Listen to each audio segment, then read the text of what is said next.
everyone, mini blog to আপোনালোক সকলোকে স্বাগতম জনাইছো। আজি লাঞ্চ থালিখনত মই কিনো বনাও ভাবিছো আপোনালোকৰ লগত শ্বেয়াৰ কৰো কাৰণ আজি লাঞ্চটো বহুত বেছি সিম্পল হ'বলৈ গৈ আছে কাৰণ আজি কোনো ধৰণৰ মই মাছ মাংস নাখাও ভেজ থালি এটা বনাবলৈ গৈ আছো আৰু কেতিয়াবা এনেদৰে সিম্পল কে ভেজ থালি খাই খুব বেছি ভাল লাগে সো আপোনালোকক দেখুৱাইছো কিনো লৈছো জোগাৰখিনি ঠিক আছে।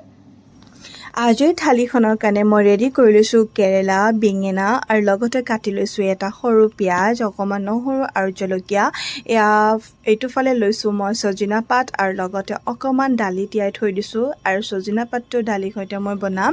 প্ৰথমে মই ভাজিখিনিয়ে বনাব লৈছোঁ আৰু প্ৰথম ভাজিখিনি হৈছে কেৰেলা আপোনালোকৰ ফেভৰেট নে? মোৰ কিন্তু বহুত বেছি ফেভৰেট কাৰণ মই কেৰেলা খাই বহুত বেছি ভাল পাওঁ আৰু কেতিয়াবা এনেদৰে তিতা চব্জিও খাব লাগে, সদায় যে আপুনি মাছ মাংস খাব সেইটোও নহয়। আৰু এইটোফালে মই বেঙেনাখিনিও ফ্ৰাই কৰি ল'লোঁ আৰু বইল দালিখনত